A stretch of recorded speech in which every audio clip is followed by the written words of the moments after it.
I think part of it is when you're a kid, archery is just a really cool sport. And then also just the instant gratification whenever you hit a gold, especially when you're young and it happens very rarely. I think one of the things I love the most is it's such an inclusive sport. So when you're doing archery, you can have anybody from any age. I started when I was 6, but at that time I was shooting with grown-ups. You can have disabled people in the line, you can have anybody in the line, and that's quite an individual thing for archery. So I'm second year at the University of Nottingham and I study aerospace engineering.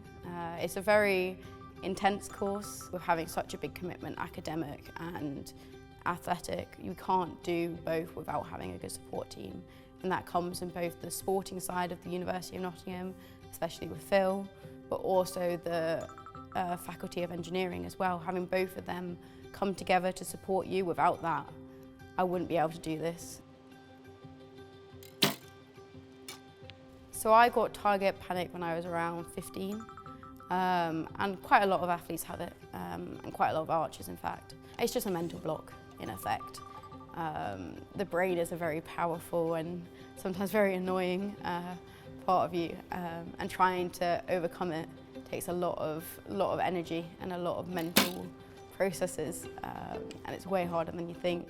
And it's taken me a good 5 years of working really hard on it to get to a point where I am now, where I can overcome it.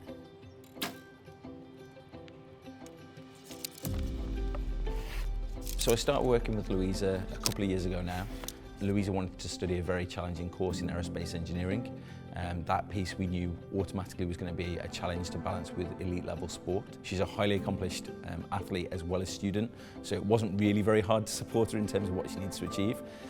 But that's kind of how she got on our radar initially. I think Louisa has the potential to be one of the best in the world, and that's why I wouldn't be supporting her otherwise. And I think that, just showing in terms of her drive and dedication, I genuinely believe she can, challenge to hopefully be at multiple Olympics. And that's not to try and put pressure on her when I say those sorts of statements, but I think it's just we can see that within her, that potential. And so yeah, we're excited to see what the future holds for her. That finance is a huge piece in terms of training, time, travel, equipment that she needs. That costs a lot of money, and that's where that support from sports aid is really critical to her being successful, and hopefully the additional support she gets from the University of Nottingham helps that as well.